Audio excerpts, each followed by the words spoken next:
this quadrant. Okay, so we got our parts. Now we're going to go through each tab and talk about how we're going to nest this.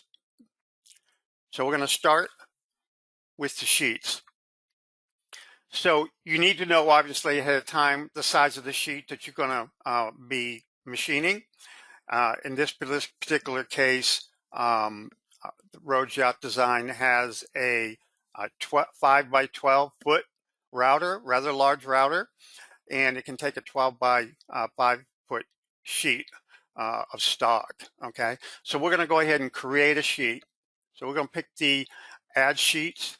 Now there's two ways you can create a sheet. You can actually draw the sheet, and it doesn't have to be a rectangle. It can be just any closed area that you want to be a sheet, but in our case, it's going to be a 12 by 5 foot rectangle. So we're going to add a sheet, and down below it gives you the parameters to set for the sheet. So you got the length, the height, the thickness.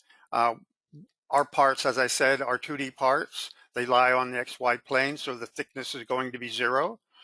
And you can add the count. We won't do that right now. And just give it a name, and where the left, positive quadrant is on the sheet, and it's at 0, 0.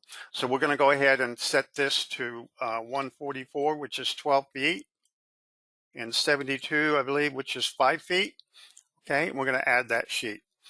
So you notice that the sheet was positioned right here in the XY quadrant. So you don't want to stage in this area, especially inside your sheet, obviously. Okay, so that's our sheet, and you'll notice that we didn't give it a count, and the thickness was 0.